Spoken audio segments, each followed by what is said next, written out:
거룩하신 하나님께 찬양하겠습니다.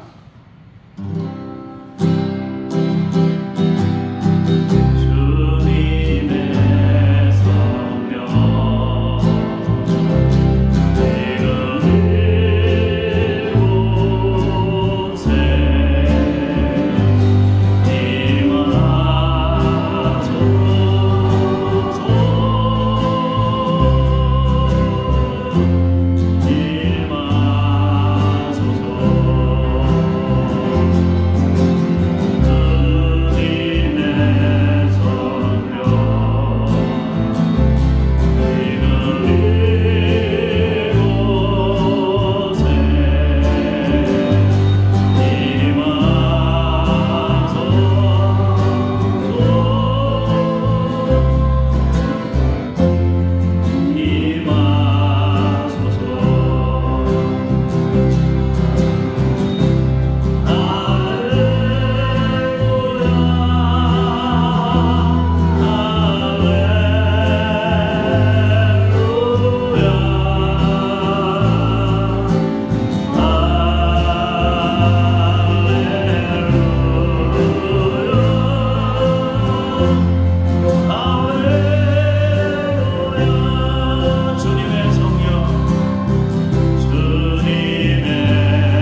같이 자리에서 일어나셔서 예배의 자리로 나가겠습니다.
너희는 여호와 우리 하나님을 높여 그의 발등상 앞에서 경배할지어다.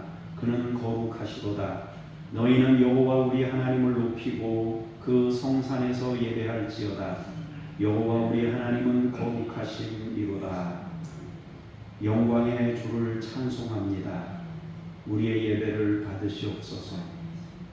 주의 거룩하심을 우리에게도 부어주사 주의 뒤를 따르게 하옵소서. 주 예수 그리스도 이름으로 기도합니다. 아멘.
악인의 규가 의인들의 땅에서는 그 권세를 누리지 못하리니 이는 의인들로 하여금 죄악의 손을 떼지 아니하게 합니다.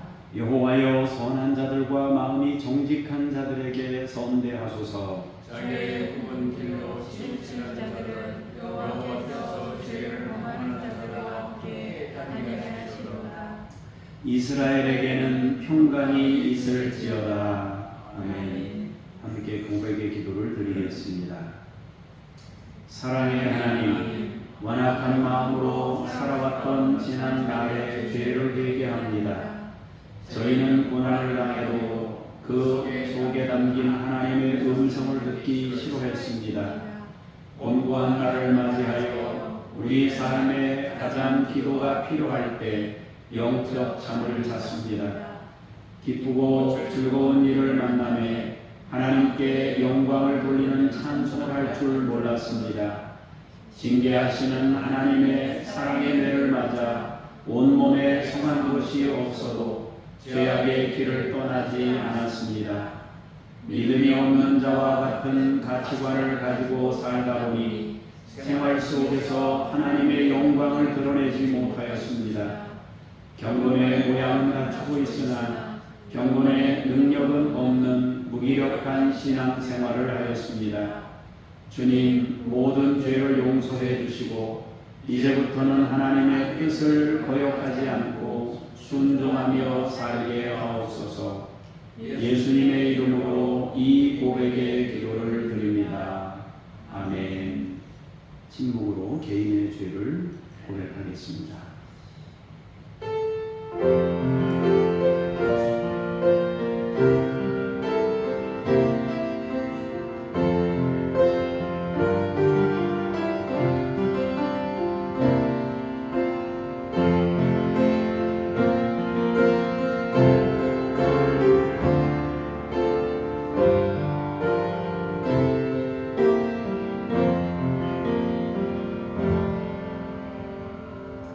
내가 그들의 악행을 사하고 다시는 그 죄를 기억하지 아니하리라. 여호와의 말씀이니라. 나는 전능하신 아버지 하나님 천지의 창조주를 믿습니다. 나는 그의 유일하신 아들 우리 주 예수 그리스도를 믿습니다. 그는 성령으로 잉태되어 동정녀 마리아에게서 나시고 본디오 빌라도에게 고난을 받아 십자가에 못 박혀 죽으시고 장사된 지 사흘 만에 죽은 자 가운데서 다시 살아나셨으며 하늘에 오르시어 전능하신 아버지 하나님 우편에 앉아 계시다가 거기로부터 살아있는 자와 죽은 자를 심판하러 오십니다. 나는 성령을 믿으며 거룩한 공교회와 성도의 교제와 죄를 용서받는 것과 몸의 부활과 영생을 믿습니다. 아멘. 자리에 앉으셔서 기도하겠습니다.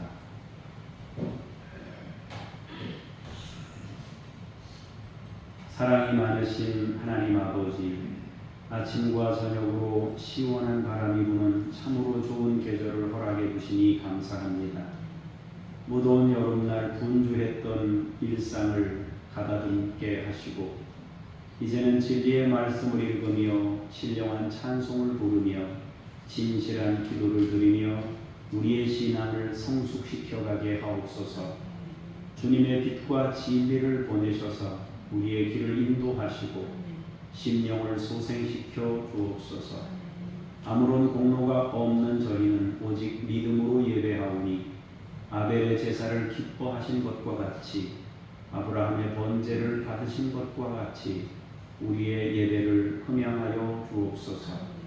이제 느헤미야 말씀을 통하여 우리가 어떤 선택을 하며 살아가야 하는지를 듣고자 합니다. 말씀하실 때 겸손한 태도로 귀 기울이게 하옵소서. 말씀이 들릴 때 순종할 수 있는 용기를 주옵소서. 우리의 삶을 변화시켜 갈 수 있는 하늘의 능력을 부어 주옵소서. 우리 구주 예수 그리스도의 이름으로 기도합니다. 아멘.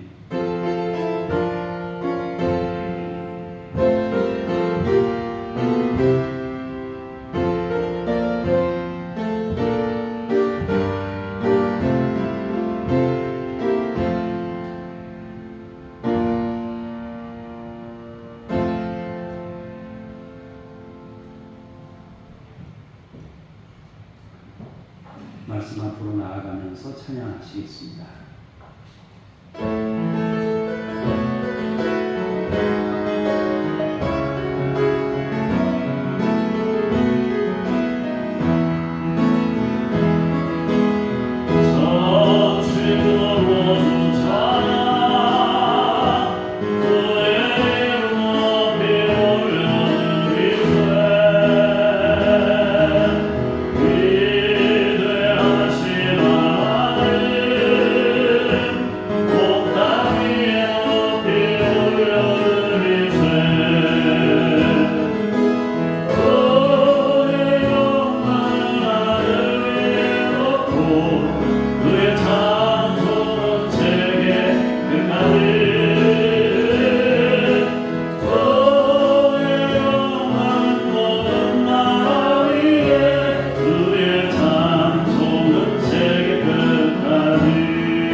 느헤미야 1장 1절에서 5절 말씀을 먼저 보시겠습니다.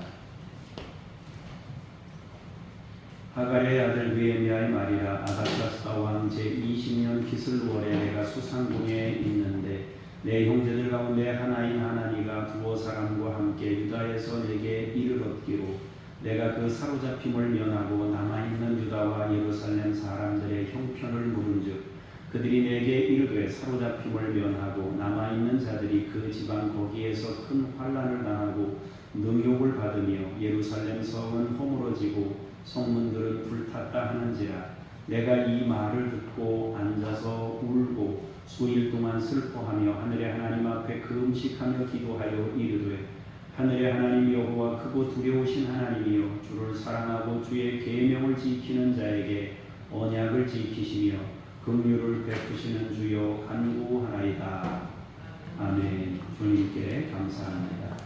느헤미야 2장 1절에서 5절 연이어서 박무수 권사님께서 공부하시겠습니다. 아닥사스다 왕 제20년 니산월에 왕 앞에 포도주가 있기로 내가 그 포도주를 왕에게 드렸는데 이전에는 내가 왕 앞에서 수신이 없었더니 왕이 내게 이르시되 내가 병이 없거늘 어찌하여 얼굴에 수신이 있느냐. 이는 필연 내 마음에 근심이 있음이로다 하더라. 그때에 내가 크게 두려워하여 왕께 대답하되 왕은 만세수를 하옵소서. 내 조상들의 묘실이 있는 성읍이 이제까지 황폐하고 성문이 불탔사오니 내가 어찌 얼굴에 수심이 없사오리이까 하니 왕이 내게 이르시되 그러면 내가 무엇을 원하느냐 하시기로 내가 곧 하늘의 하나님께 묵도하고 왕에게 아뢰되 왕이 만일 좋게 여기시고 종이 왕의 목전에서 은혜를 얻었사오면 나를 유다 땅 나의 조상들의 묘실이 있는 성읍에 보내어 그 성을 건축하게 하옵소서 하였는데. 아멘. 주님께 감사합니다. 6절에서부터 보시겠습니다.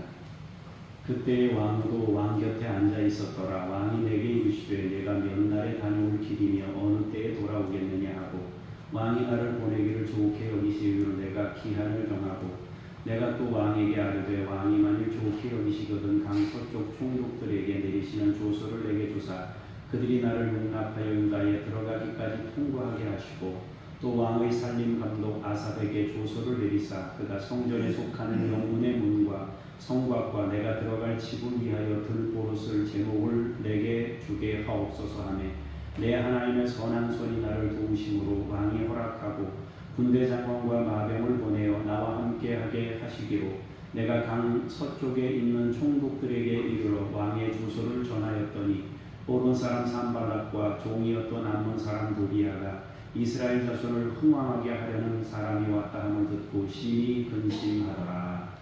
아멘. 주님을 찬양합니다. 하나님의 은혜와 복이 여러분에게 충만하게 임하시기를 주님의 이름으로 축복합니다. 여러분의 자녀들이 성령의 사람이 되어 세상에 하나님의 영광을 크게 드러낼 수 있기를 축복합니다. 오늘은 느헤미야 말씀을 통하여 우리가 어떻게 살아가야 하는지라는 제목으로 은혜의 말씀을 나누려고 합니다. 우리가 어떤 성경을 접하든지 먼저 해야 할 것이 있습니다. 그것은 그 성경이 가지고 있는 위치를 찾는 것입니다. 어떤 시대적 배경이 있는지를 살펴보는 것이 중요합니다. 느헤미야는 포로 귀환과 관계가 있는 책입니다. 이스라엘은 아수르에 의해서 주전 721년에 멸망을 당합니다. 남쪽 유다는 그보다 130년쯤 뒤에 주전 587년에 바벨론에 의해서 멸망당합니다. 물론 멸망당하기 전에 3번에 걸친 경랑의 과정도 있었습니다. 첫 번째로는 주전 606년에 바벨론의 포로로 끌려가게 되는데 그때 잡혀갔던 사람이 다니엘과 그 친구가 대표적이다 그랬습니다. 두 번째 포로는 그보다 10년 뒤인 597년에 바벨론으로 끌려가게 되는데 이때 끌려갔던 사람이 대표적으로 에스겔 선지자다 그랬습니다. 그리고 마지막에 유다가 완전히 멸망한 때가 587년인데 이때 유다는 완전히 멸망을 당하게 됩니다. 이처럼 이스라엘이나 유다는 강대국 아수르와 바벨론에 의해서 반복된 침략을 경험했고 나라가 무너지면서 큰 시련을 겪게 됩니다. 그런데 그런 암울한 시대에도 하나님께서는 당신의 은혜를 그들에게 베푸셨습니다. 특별히 하나님은 사람들을 일으키셔서 그 백성들을 보호하시고 은혜를 베푸셨다는 것입니다. 바벨론 왕국에는 다니엘과 사드락과 메삭과 아벳느고와 같은 사람들을 세우셔서 귀족들 중에 끌려갔던 사람들과 그들을 함께 세우셨습니다.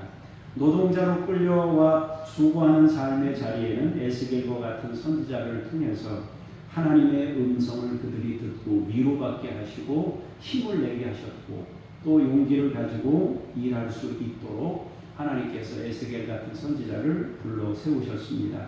그리고 남아있는 유다 땅에는 그 백성과 같이 아픔을 겪으며 동고동락했던 예레미야와 같은 선지자를 일으키셔서 그 백성들에게 은혜를 베푸셨습니다.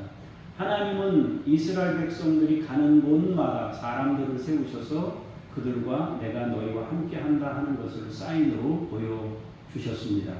이처럼 우리도 마찬가지예요. 우리가 어느 곳에 살든지 어디에 있든지 하나님은 우리의 삶의 자리에 함께 하시고 또 주변에 있는 사람들을 통해서 우리에게 말씀하시는 분입니다.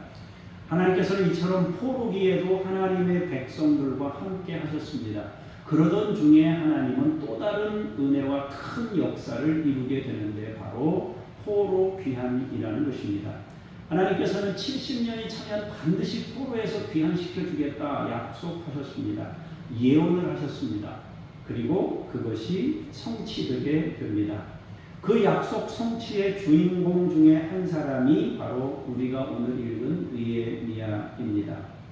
하나님께서는 70년이 지난 후에도 다시 3번에 걸쳐서 포로 해방을 이루게 하셨습니다.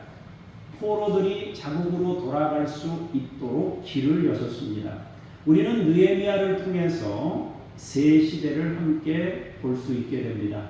나라가 망하는 시대, 그리고 포로로 끌려가서 포로 생활하는 시대, 그리고 포로에서 돌아오는 시대를 함께 우리가 읽을 수 있습니다. 첫 번째로 포로 귀환이 이루어졌을 때 다니엘이 잡혀간 지 70년 만인 538년에 스룹바벨과 여호수아를 통해서 1차 포로 귀환이 이루어집니다. 두 번째 포로 귀환은 그보다 80년 뒤인 주전 458년에 에스라를 통해서 포로 귀환이 이루어지게 됩니다. 그리고 마지막 세 번째가 우리가 오늘 읽은 이 느헤미야를 통해서 포로 귀환이 이루어지는데 그때는 주전 444년입니다. 2차 포로, 그러니까 에스라가 귀환할 때와 느헤미야가 귀환할 때의 연도 차이는 14년 정도, 15년 정도 그렇게 차이가 납니다. 이 말은 무슨 얘기냐면 에스라와 느헤미야가 동시대에 유다의 신앙을 위해서 함께 공존하면서 신앙 재건을 위해 일했던 것임을 알 수 있게 됩니다. 하나님께서는 암울한 시대에도 사람들을 일으키셔서 고난 속에 있는 백성들과 함께 하셨습니다. 그리고 다시 일어나 재건하는 일에도 사람들을 세우심으로 백성들과 함께 하셨습니다. 창조주 하나님께서는 이렇게 시대마다 자기 백성들을 버리지 않으시고 사람들을 세우심으로 그들과 함께 하셨습니다. 그리고 그렇게 쓰임받았던 사람들이 성경에 등장하고 있는 인물들입니다. 그러면 이들은 어떻게 그 시대를 대표해서 쓰임받았을까 하는 것입니다. 우리가 자주 말씀드렸지만은 우리는 선택할 수 있는 것이 있고 선택할 수 없는 것이 있다고 했습니다. 첫 번째로 우리는 시대를 선택할 수 없다고 했습니다. 그러나 거기서 어떤 삶을 살아갈 것인지는 내가 선택할 수 있다 그랬습니다.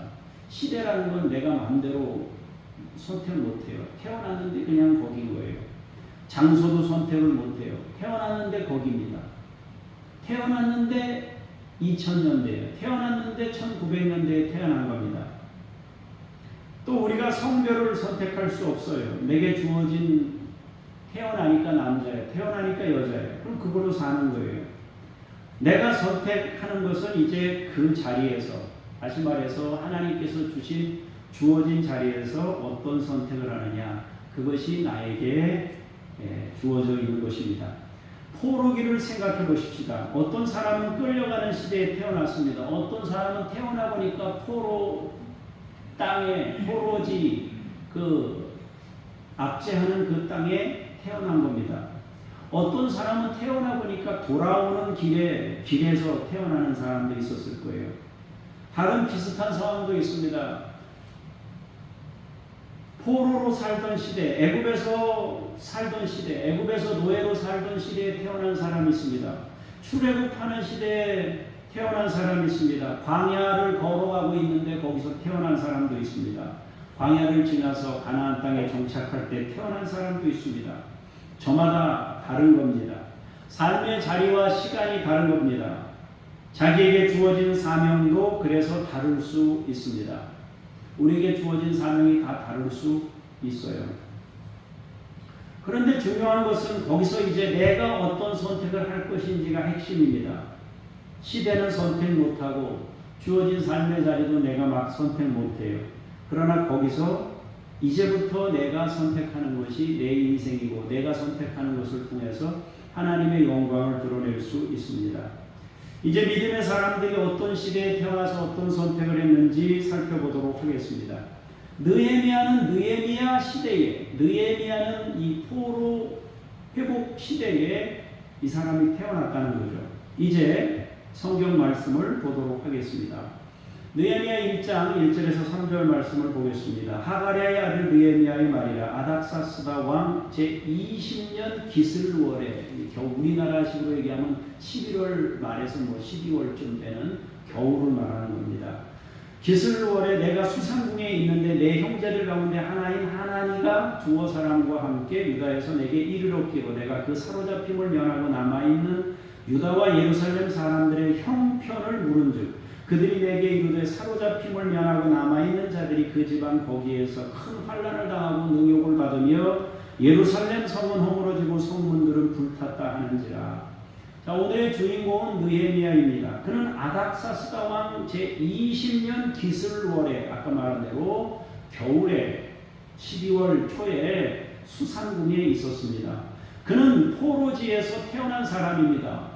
포로로 끌려갔던 조상들의 후손으로 바사, 그러니까 페르시아 시대에 태어난 겁니다.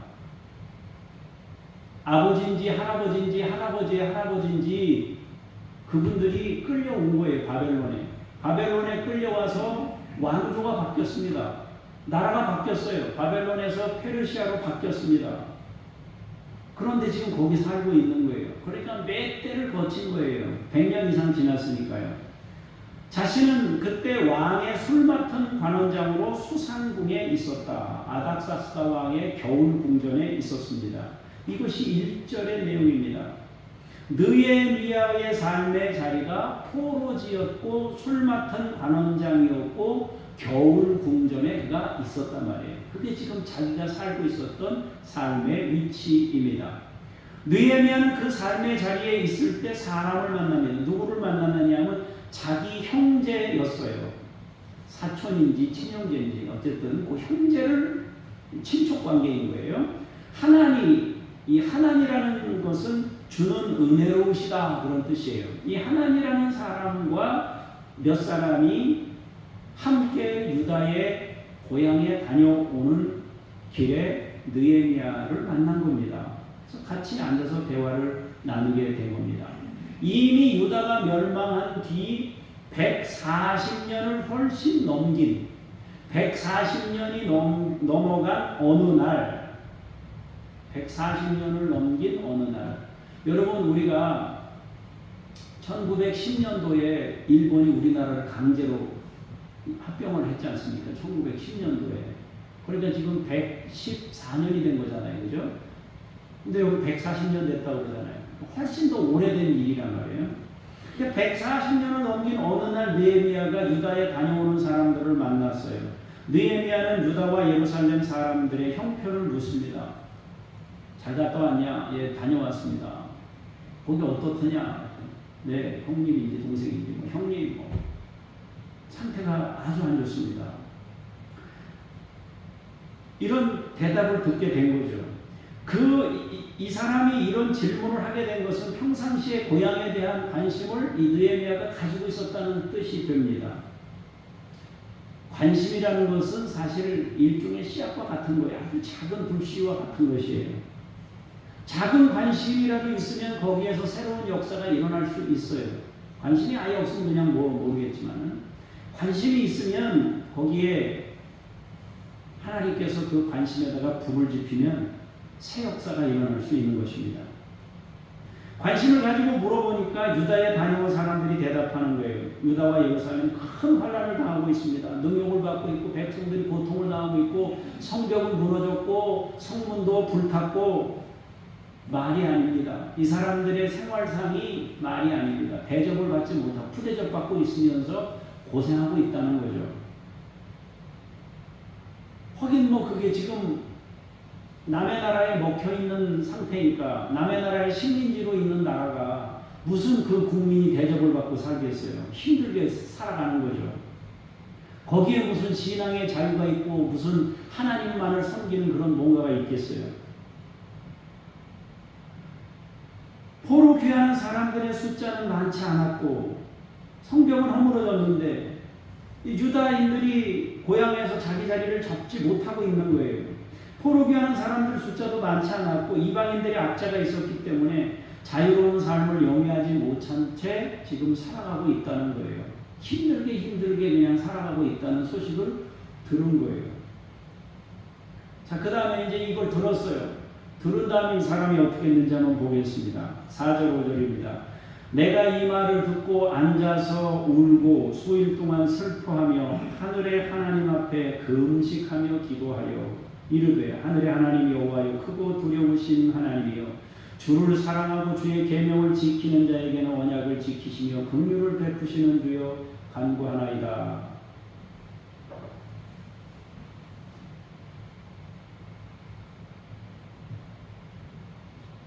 소식을 들은 느헤미야는 그들의 말을 듣고 앉아서 눈물을 흘립니다. 아파하는 거예요, 같이. 그 슬픔은 쉽게 가시지 않았습니다. 며칠 동안 눈물을 흘리면서 닦고 눈물을 흘리고 닦고를 반복하는 거예요. 그리고 하나님 앞에서 안 되겠다 싶었는지 금식 기도를 하는 거예요. 당신은 하늘의 하나님입니다. 크고 두려우신 하나님입니다. 주를 사랑하는 자, 계명을 지키는 자에게 언약을 지키시는 분입니다. 그들에게 긍휼을 베푸시는 분입니다. 당신 앞에 간구합니다. 그렇게 슬픔을 안고 금식하며 기도합니다. 오늘 우리는 기도 내용까지는 우리가 읽지 않았습니다. 기도한다는 내용까지 읽었지만 기도 내용이 뭔지, 기도한 내용이 뭔지는 읽지 않았습니다. 그런데 1장 후반절에 보면은 느헤미야가 기도한 내용이 나오는데 느헤미야가 기도한 내용은 주로 회개하는 내용이었습니다. 하나님께 충성하지 못함으로 나라가 무너지고 포로가 되고 일부 백성들이 포로 귀환이 이루어졌지만 성전과 신앙을 세우는데 여전히 부족했습니다. 회개하면서 하나님 잘못했습니다. 눈물을 흘리면서 회개하는 거예요. 일시적으로 새로운 역사가 일어나는 듯 했지만 여전히 신앙 재건과 성전 재건이 많이 부족한 상태에 있었어요. 1차 때는 90년, 100년 전에 이루어진 일이라 느헤미야 시대와는 너무 거리가 멀었습니다. 그때도 성전 재건을 이루면서 많은 도전이 있었습니다. 그리고 중단되는 위기도 거쳤습니다. 그러나 학계 스가랴 선지자와 같은 하나님의 사람들을 통해 용기를 가지고 다시 일어나 성전을 재건하게 됩니다. 그로부터 80년이 지난 다음에 2차 포로 귀환이 있었고 다시 신앙 재건을 위한 노력이 있었습니다. 그리고 그로부터 14년이 지난 지금 느헤미야에게 들려진 소식은 여전히 처참한 상태에서 벗어나지 못하고 있다는 내용이었습니다. 그러자 느헤미야는 눈물로 기도하며 금식하고 하나님의 긍휼에 기대어서 회개 기도를 올린 것입니다. 아픈 상황을 그냥 안타까워만 하는 대신 금식과 눈물로 기도하면서 하나님께 아뢰는 것입니다. 그렇게 하나님께 기도를 드리고 난 후에 놀라운 일이 일어나게 되었습니다.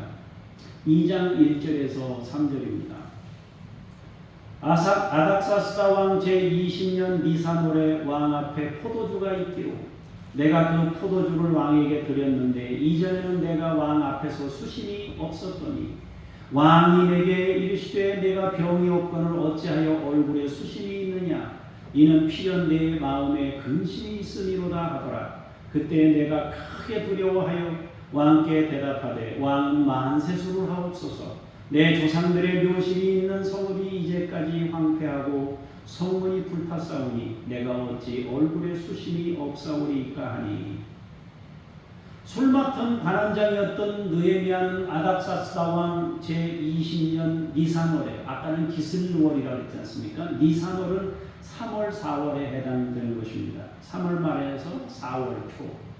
아까는 기슬월은 11월 말에서 12월 초라고 했잖아요.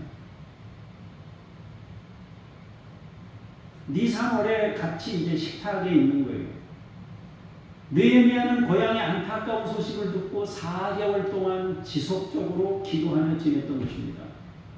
우리 식으로 얘기하면 100일을 넘는 동안 100일 넘는 동안 이 사람이 기도한 거예요.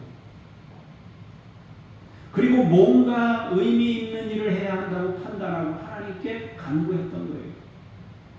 그렇게 4개월이 지나도록 계속 기도하는 거예요.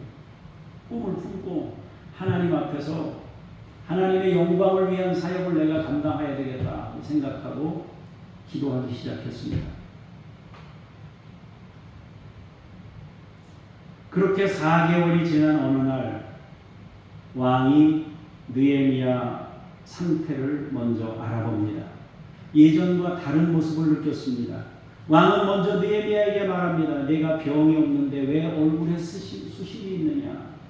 내 마음에 근심이 있음이 분명하다.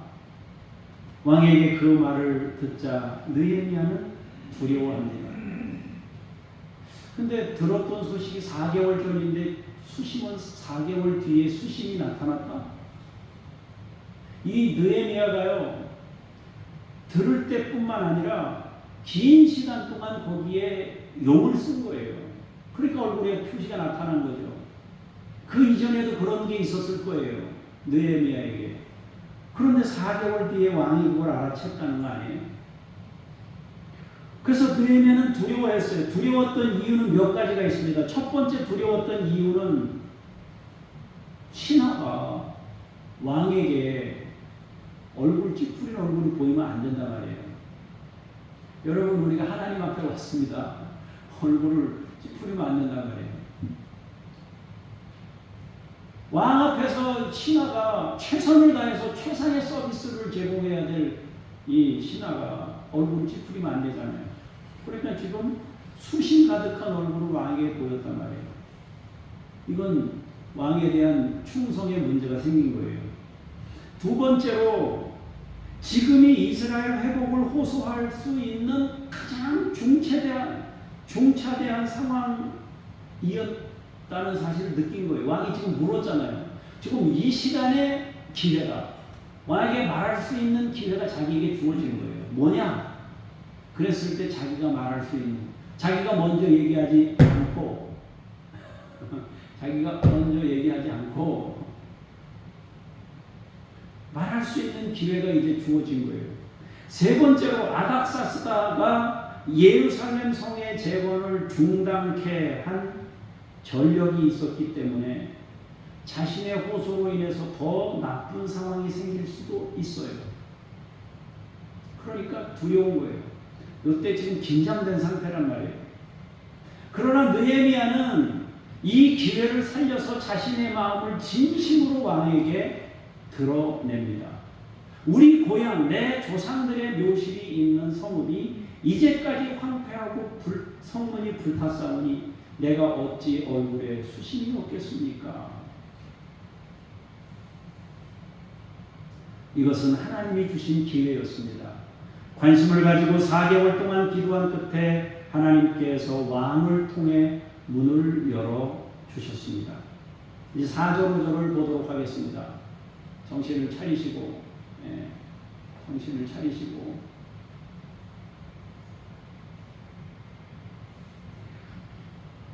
왕이 내게 이르시되 그러면 내가 무엇을 원하느냐 하시기로 내가 곧 하늘의 하나님께 묵도하고 왕에게 아뢰되 왕이 만일 좋게 여기시고 종이 왕의 목전에서 은혜를 얻었사오면 나를 유다 땅 나의 조상들의 묘실이 있는 성읍에 보내어 그 성을 건축하게 하옵소서 하였는데, 왕이 느헤미야에게 무엇을 원하느냐고 기회를 줍니다. 지금 고향 땅이 문제가, 우리 조상들의 묘실이 문제가 있습니다.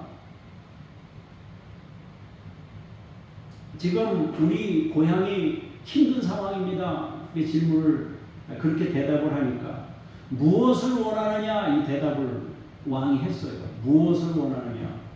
여기까지 봤으니까 이건 상당한 진전이잖아요. 그러니까 느헤미야가 잠시 하늘을 향해서 묵도했어요. 하늘의 하나님께 묵도를 했습니다. 그리고 하나님께 짧은 기도를 하는 거예요. 짧은 기도. 마음의 기도를 짧은 기도로 하는 거예요. 갑자기 열린 기회이지만 짧은 시간에 4개월 동안 기도했던 것들을 생각하며 하나님께 감사하며 마지막 하나님의 도움을 구하면서 이제 기도하는 거예요. 그러면서 말을 꺼냅니다. 왕이 만일 좋게 여기시고 제게 은혜를 베푸시고자 한다면은 나를 유다 땅 나의 조상들의 묘실이 있는 성읍으로 보내 주십시오. 그리고 성을 건축하게 하옵소서. 이거는 그 시대에 부탁하기 어려운 겁니다. 신하가 왕을 떠나 식민지였던 고향으로 돌아가겠다고 하는 요구는 거의 목숨을 내놓은 요구입니다. 신하가 갑자기 나 왕의 이 직분 사임합니다. 그리고 나는 고향 땅에 가야겠습니다. 그리고 성도 건축할 수 있게 해 주십시오. 이런 요구까지 했으니까 이건 가히 놀랄만한 일이었습니다. 그런데 우리가 여기서 한 가지 더 살펴봐야 될 것이 있습니다. 당시의 왕들은요, 나라를 점령하게 되었을 때 자기의 신하로 왕족들을 곁에 두는 일이 있었습니다. 왜냐하면 이 궁중법도를 알고 학식도 있는 엘리트들이었기 때문에 그래요. 여러분, 왕은 자기 밑에 신하를 똑똑한 사람을 쓰고 싶잖아요. 그죠? 그러니까 귀족들을 데리고 와서 왕궁에서 그 사람들을 쓰는 거예요. 다니엘, 메사, 사드락, 아벤노고 이 사람들도 마찬가지예요. 이 사람들을 쓴 거는 궁중에서 똑똑한 사람들을 데려다가 쓰는 거예요. 그럼 굳이 더 가르칠 필요가 없어요. 자기네들이 이미 학식이 있는 사람들이기 때문에. 그래서 귀족들을 주로 데려다가 자기 종으로 쓰는 거예요. 느헤미야도 왕족이었습니다. 아닥사스다는 예루살렘 성의 재건을 반대했던 적이 있었습니다. 모함하는 자들이 반역의 도성으로 왜곡시켰기 때문입니다. 그래서 느헤미야는 예루살렘 성읍이라는 표현 대신 조상들의 묘실이 있는 성읍에 보내달라고 합니다. 당시에 왕족들은 대부분 묘 관리를 특별하게 했단 말이에요. 조상들에 대한 그 숭배하는 마음들이 있었단 말이에요. 우리나라도 마찬가지예요. 묘소를 지금 막 다 하지 않았습니까? 열심히 하지 않습니까? 벌초하고 뭐 이런 걸 하잖아요. 지금도 하잖아요. 개인적으로는 이제 없애야 되는 시대가 왔다 이런 생각이 들어요. 우리 시대 지나고 나면 우리 다음 세대는 안 합니다. 여러분 묘지 남기고 가시면 큰 실수하는 겁니다. 우리 자녀들이 한 번도 돌아보지 않을 거예요. 완전히 풀밭이 될 거예요.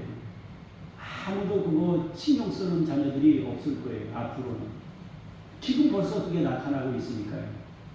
근데 이제 과거에는 그랬단 말이에요. 묘소를 굉장히 중시했단 말이에요. 느헤미야는 그 적을 통해서 동정과 공감을 얻고자 했습니다. 우리 조상들의 묘실이 지금 아주 말이 아닙니다.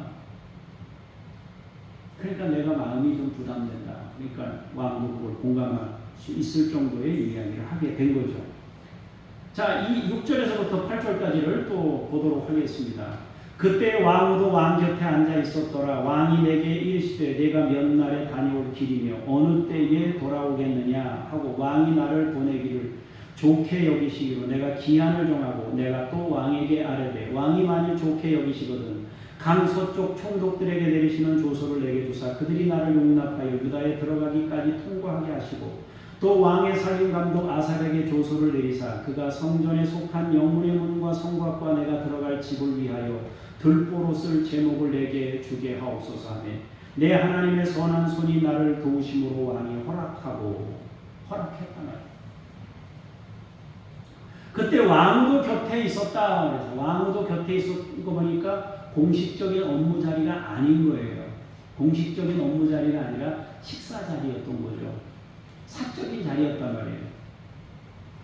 그러니까 사적인 자리였으니까 이런 대화가 있는 거예요. 공적인 자리 같았으면 뭐 신하들이 한마디씩 다 하지 않았겠어요?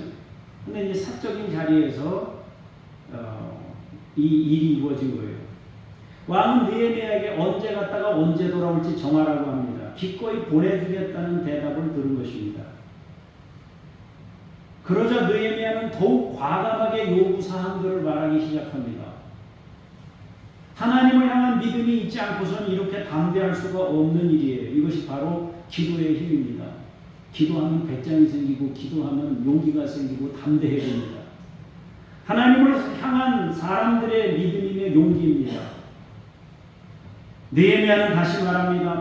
왕이 만일 좋게 여기시면 강 서쪽 총독들에게 조서를 내려주십시오. 내가 평안히 유다까지 들어갈 수 있도록 거쳐가는 모든 지역의 총독들에게 왕의 친서를 써달라고 부탁합니다. 왕이여 친서를 써주십시오. 느헤미야는 거기서 멈추지 않습니다. 살림감독자 아삽에게 조서를 내려주셔서 자재들을 공급해달라고 또 부탁을 합니다. 필요한 자재와 모든 소용되는 것들을 지원해달라고 왕에게 부탁한 겁니다. 친서를 써주십시오. 자재들도 부탁합니다. 왕의 입장에서는 괜히 얼굴에 수심이 있다고 말했다가 신하를 고향으로 보내주고 자재까지 챙겨줘야 하는 상황을 맞게 된 겁니다. 그러나 하나님께서 느헤미야를 도와주셨습니다. 하나님의 선한 손이 그를 도와주셔서 왕이 이 모든 것을 허락하게 되었다. 그렇게 말씀하고 있습니다. 느헤미야 2장 9절 10절입니다. 군대 장관과 마병을 보내어 나와 함께 하게 하시기로 내가 강 서쪽에 있는 총독들에게 이르러 왕의 조서를 전하였더니 호론 사람 산발락과 종이었던 암몬 사람 도비아가 이스라엘 자손을 흥왕하게 하려는 사람이 왔다 함을 듣고 심히 근심하더라. 거기다가 왕은 군대 장관과 마병까지 붙여 주었습니다. 군사를 대준 겁니다. 느헤미야는 아주 긴 휴가를 왕에게 받았습니다. 왕의 친서도 손에 쥐었습니다. 모든 자재를 공급받을 수 있는 길이 열렸습니다. 거기에 군대와 마병까지 따라 붙여 주었으니까 누구도 손댈 수 없을 정도의 권세를 가지고 고향으로 귀환할 수 있었던 겁니다. 굉장한 역사잖아요. 우리가 이제 내일 아침에 큐티해야 될 내용을 보시면 느헤미야가 고향에 갔다가 12년 동안 총독 활동을 했다고 되어 있어요. 총독으로 섬겼다고 되어 있어요. 12년 동안. 잠깐 다녀오겠다고 했는데 12년이 된 거예요. 무슨 얘기예요? 처음에는 그렇게 했지만은 시간이 지나면서 이 사람을 총독으로 임명한 거예요. 아예. 술 맡은 관원장이었던 사람을 아예 총독으로 임명을 해서 유다의 통치권을 아예 이 사람에게 넘겨준 겁니다. 느헤미야가 얼마나 평상시에 멋있는 사람이었으면 그렇게 했겠어요. 그런데 산발락과 도비아가 이스라엘 자손을 흥황하게 하려는 사람들이 왔다는 소식을 듣고 근심했습니다. 산발락은 사마리아 지역의 총독이었고 도비아는 그의 참모였는데 유다 지역에 대한 시기심이 작동했을 것입니다. 이것은 성벽 건축 진행이 쉽지만은 않을 것임을 암시하기도 했습니다. 어쨌든 느헤미야는 세 번째로 귀환하게 되었는데 이것은 기적 같은 일이었습니다. 그런데 그 기적이 작은 관심에서 시작되었고 한 사람의 기도로 그것이 시작됐다는 거예요. 고향에 대한 관심의 소식을 듣고 진심으로 가슴 아파하고 4개월 동안 기도했고 100일이 넘는 시간 동안 기도한 끝에 기적과 같은 일이 자기 현실이 되었습니다. 우리는 시대를 선택할 수 없어요. 그러나 거기서도 위대하신 하나님의 영광을 위해 쓰임받을 수 있습니다. 그는 유다에 관심이 있었습니다. 그는 하나님 앞에서 살았습니다.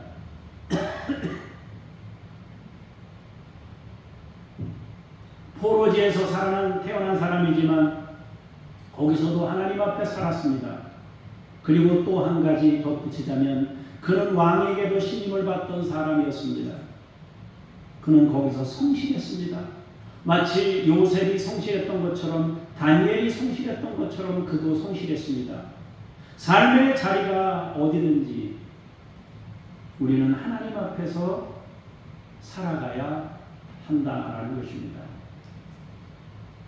지난번에 제가 새벽에 우리 사촌 얘기를 했지만 우리 아버지가 셋째예요.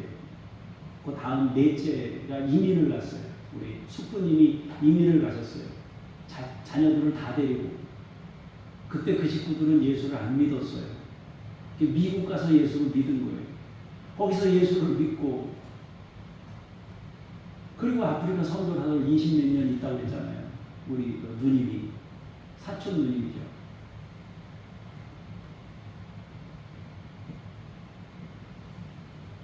하나님 앞에서 작은 뭔가가 역사가 일어나서 하나님의 은혜를 입으니까 그렇게 역사가 일어난 거예요.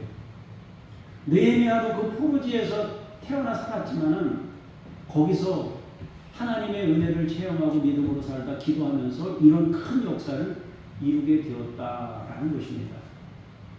여러분 우리나라가 그 독립운동하고 그럴 때요. 미국에 있었던 우리 동포들이 여러분 우리나라에 돈을 보내주고 군자금도 보내주고 그런 일을 했습니다.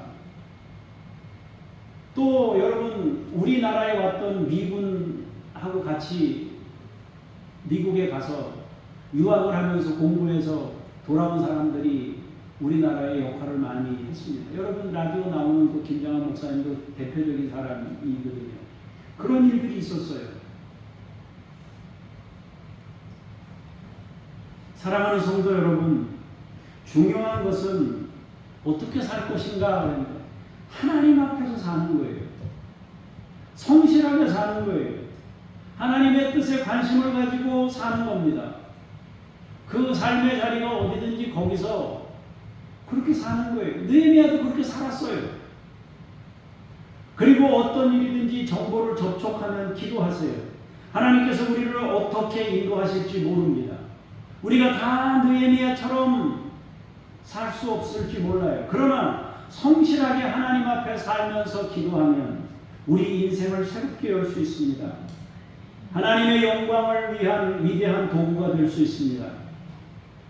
여러분 모두 하나님 앞에서 사는 분들이 되시기를 바라고, 작은 것 하나에도 관심을 기울이고 기도할 때 하나님께서 거기에 불씨를 붙여주시면 새 역사를 이루시는 것이고 하나님의 영광을 크게 드러낼 수 있게 되는 것입니다. 여러분 모두 하나님 앞에서 사는 분들이 될 수 있기를 주의 이름으로 축원합니다. 기도하겠습니다.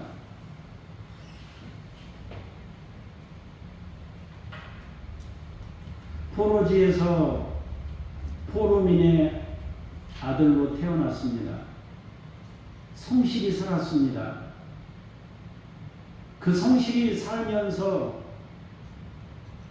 왕의 술 맡은 관원장까지 가서 그렇게 살았습니다. 그러다가 고향에 대한 소식을 들었고 그것을 가슴에 품었고 하나님께 간구했습니다. 가슴에 품고 기도했을 때 하나님께서 느헤미야를 일으키셨고 그를 사용하셨고 그를 통하여 포로 귀환이라고 하는 성벽 재건이라고 하는 신앙 재건이라고 하는 에스라와 협력하는 귀한 역사를 이루게 하셨습니다. 아버지께서 우리에게 우리 시대를 주셨고 우리 때를 주셨고 우리 삶의 자리를 주셨습니다. 하나님 아버지, 주님이 우리의 마음에 감동을 주시고 감동이 있을 때 붙잡고 간구하게 하시고 그리고 하나님의 역사를 이루며 주의 뜻을 이루는 우리 모두가 될 수 있게 주옵소서. 우리가 하나님 앞에서 사는 종들이 다 될 수 있도록 인도해 주시고 은혜와 사랑으로 함께하여 주시옵소서. 감사드리며 주 예수 그리스도 이름으로 기도합니다. 아멘.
받으시옵소서.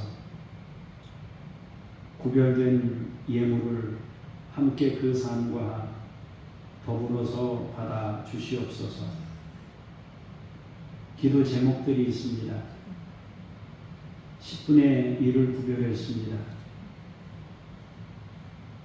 감사해서, 그리고 또 하나님께서 주신 것을 감사하고 이루실 것을 감사하면서 예물을 드렸습니다. 자녀들을 믿음으로 세워달라고 간구하며 예물을 드립니다. 하나님, 목적을 담아서 조금씩 교회가 하고자 하는 일들에 관심을 드리며 이 모양 저 모양으로 구별해서 드렸습니다. 성도들의 그 마음들을 주께서 기억하시고 놀라운 것으로 채우시며 주여 더 넘치도록 부어주셔서 섬기고도 남게 하시고 섬길수록 채워지는 경험을 할 수 있도록 주께서 인도해 주옵소서. 우리의 창고가 그냥 제한된 창고가 아니라 샘물과 같은 창고임을 기억하게 하시고 풀수록 샘물이 나오는 것처럼 그렇게 우리가 하나님께 드릴수록 하나님으로부터 주어지는 복을 누리는 사랑하는 우리 성도님들 다 되도록 인도해 주옵소서. 감사드리며 주 예수 그리스도 이름으로 기도합니다. 아멘.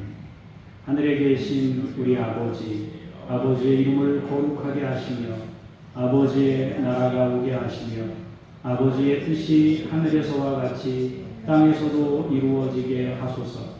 오늘 우리에게 일용할 양식을 주시고 우리가 우리에게 잘못한 사람을 용서하여 준 것 같이 우리 죄를 용서하여 주시고 우리를 시험에 빠지지 않게 하시고 악에서 구하소서. 나라와 권능과 영광이 영원히 아버지의 것입니다. 아멘.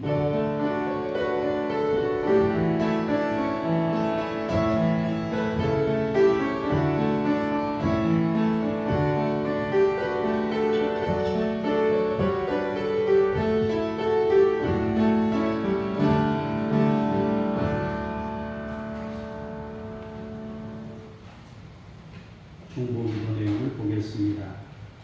북한의 수용소에 있는 7만 성도와 지하교회에서 믿음 생활하는 40만의 거룩한 성도들을 지켜주시고 은혜와 믿음을 부어주소서.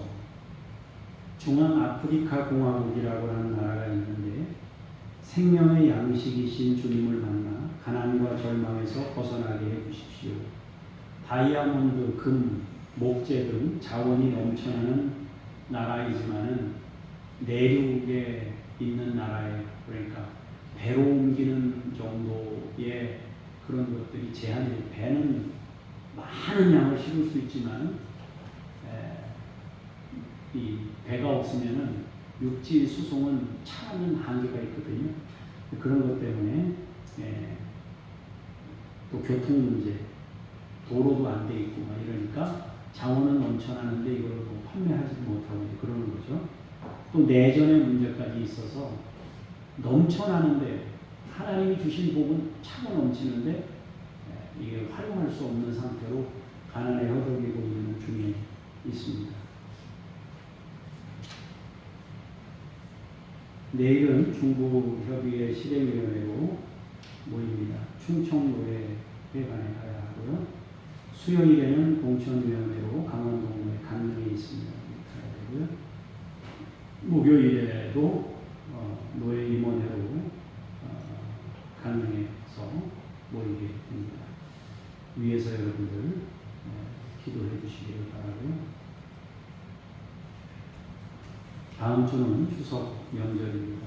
여러분 가족들 만나서 복음을 전할 수 있는 기회로 삼고 주 예수 그리스도를 증거하고 나타낼 수 있도록 위해서 여러분 기도할 수 있기를 바랍니다. 삶으로 증거하는 것이 정말 중요하긴 하지만 결정적인 것은 결국 전해야 사람들이 듣게 되거든요. 여러분들이 그렇게 말씀을 전할 수 있는 그런 기회로 삼기를 원합니다. 제가 잠깐 기도하겠습니다.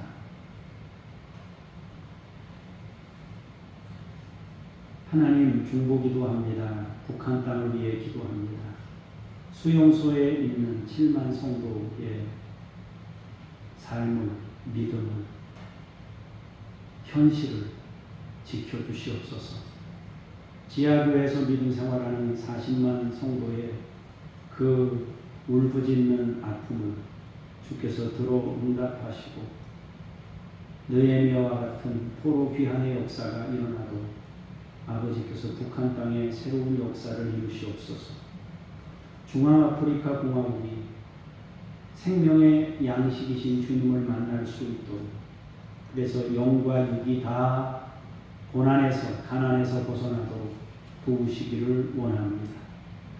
하나님, 노예에 관련된 여러 가지 일들 가운데 함께 해주셔서 평안하게 하시고 마지막까지 유종의 미를 거두고 또 덕을 세우며 주의 영광을 나타낼 수 있도록 주여 교회마다 평강을 지키시도록 아버지께서 함께 하시고 역사하여 주시옵소서. 오 하나님 아버지, 명절 주간이 다음 주간입니다. 사랑하는 성도들의 이동과 자녀들의 이동이 있습니다. 안전한 걸음이 되게 해주시고 하나님, 어렵지 않도록 그들의 이동을 주님께서 지켜주시고 살펴주시옵소서.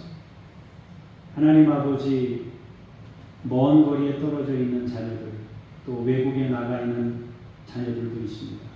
하나님께서 일일이 기억하시고 주님이 친히 동행하시며 저들 삶 가운데 주님이 말씀하시고 음성을 들려주시고 보호하심과 인도하심을 경험하게 하여 주시옵소서.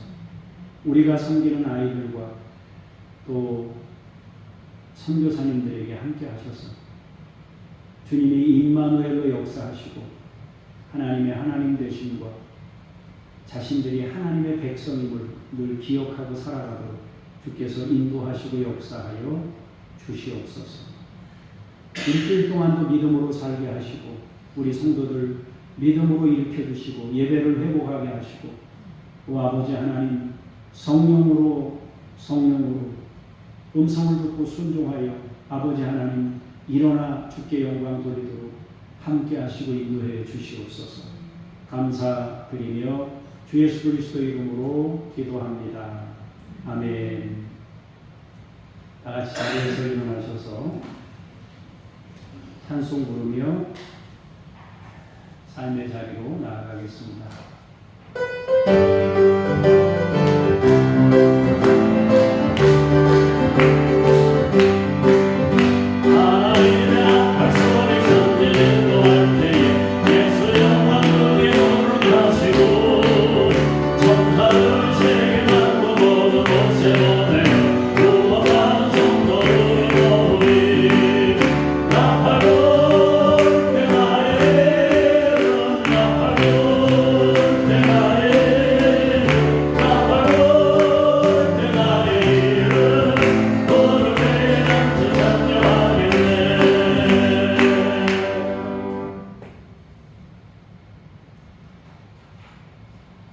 이제는 우리 구주 예수 그리스도의 은혜와 아버지 하나님의 그 크신 사랑하심과 성령님의 역사하심이 어떤 삶의 자리에서든지 하나님 앞에 살면서 주의 뜻을 이루고 하나님의 도구로 아름답게 쓰임받다가 가기를 원하는 사랑하는 성도들 머리머리 위에 주께서 세우신 교회들과 주께서 창조하신 모든 만물 위에 이제로부터 영원까지 함께 하시기를 간절히 축원하옵나이다.